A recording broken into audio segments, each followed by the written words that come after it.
Praise the lord.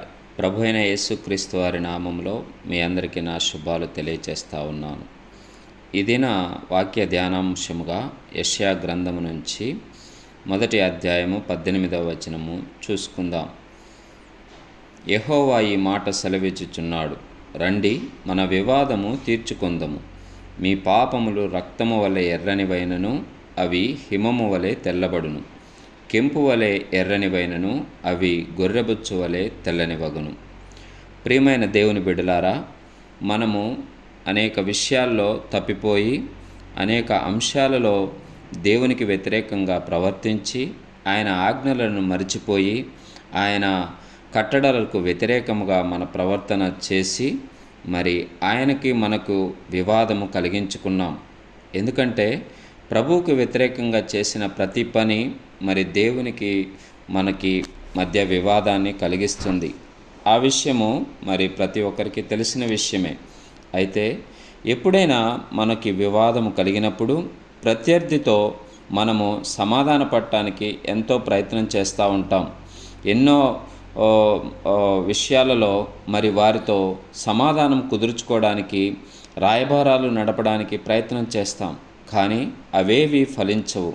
ఎందుకంటే మనము చేసిన తప్పిదాన్ని బట్టి కావచ్చు, మరి ప్రత్యర్థి యొక్క కఠిన మనస్తత్వాన్ని బట్టి కావచ్చు, అవేవి పనిచేయవు. అయితే ఈరోజు నీకు నాకు ఒక శుభవార్త ఏంటంటే, దేవుడైన యేసు ప్రభు వారికి వ్యతిరేకంగా నీవు నేను చేసినటువంటి ఆ యొక్క తప్పులు కావచ్చు, పాపాలు కావచ్చు, ఆయనకి మనకి మధ్య ఒక పెద్ద అడ్డుగోడగా నిలబడ్డాయి. అయితే ఆ అడ్డుగోడను పడగొట్టడానికి, ఆ వివాదాన్ని తీర్చుకోవడానికి నీవు నేను మరి ఎవరినో ఆశ్రయించక్కర్లేదు. కానీ సాక్షాత్తు ప్రభువారే సెలవిస్తూ ఉన్నారు, రండి, మన వివాదము తీర్చుకొందము అని. ఎంత ఆదరణకరమైన మాటో కదా. మరి మన తప్పులను, మన యొక్క బలహీనతలను, మన యొక్క పాపములను క్షమించడానికి, వాటిని గురించి మాట్లాడడానికి ప్రభువే స్వయంగా అంటూ ఉన్నాడు, రండి, మన వివాదము తీర్చుకుందాము అని. కాబట్టి దేవుడు పిలుపును అంగీకరించి ఆయన యొక్క పిలుపును బట్టి మనము ధైర్యంతో ఆయన కృపాసనం యొద్దకు చేరి మనకి ఆయనకి మధ్య ఉన్న వివాదాన్ని తీర్చుకునే వారముగా ఉండాలి. అది నీ యొక్క యోగ్యతను బట్టి కాదు, నీ యొక్క జ్ఞానాన్ని బట్టి కాదు, కానీ కేవలం ఆయన కృపను బట్టి మనం ఆ వివాదాన్ని తీర్చుకొనగలము. ఎందుకంటే నీవు నేను చేసిన తప్పులు అంతా ఇంత కాదు. ప్రభువుకు వ్యతిరేకంగా ఎన్నో పనులు చేశాం, దేవునికి వ్యతిరేకంగా ఎన్నో ఆలోచనలు చేశాం. మరి దేవుని పరిశుద్ధ గ్రంథాన్ని చదువుతూ, దేవుని మందిరములో ప్రార్థన చేస్తూ కూడా మనము ఆయనకు వ్యతిరేకంగా ప్రవర్తించిన దినాలు ఎన్నో, అటువంటి క్షణాలు ఎన్నో కదా. అయితే ప్రభు ఈరోజు మరి ఒక మంచి శుభవార్తతో మన ముందుకు వచ్చారు. ఏంటంటే, రండి, మన వివాదాన్ని తీర్చుకుందాం.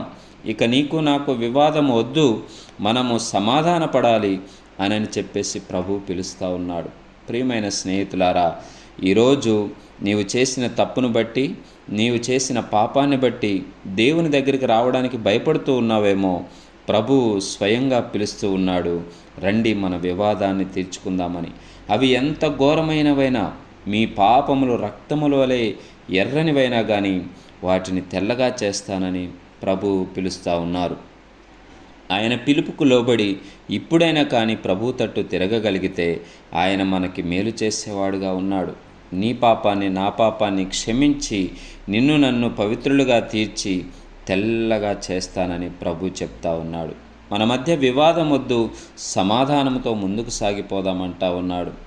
వాస్తవానికి మనము చేసిన తప్పిదాన్ని బట్టి, పాపాన్ని బట్టి మనల్ని ఎవరు క్షమించలేరు.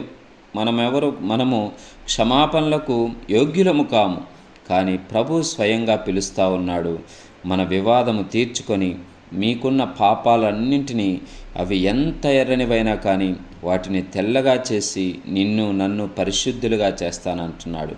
ఆ పిలుపుకు లోబడి నీ పాపాన్ని, నా పాపాన్ని మరి దేవుని దగ్గరకు వచ్చి కడుగుకొని శుద్ధులుగా అవి ఆయన కుమారులుగా, ఆయన బిడ్డలుగా ఉండడానికి మనము ప్రయాసపడదాం.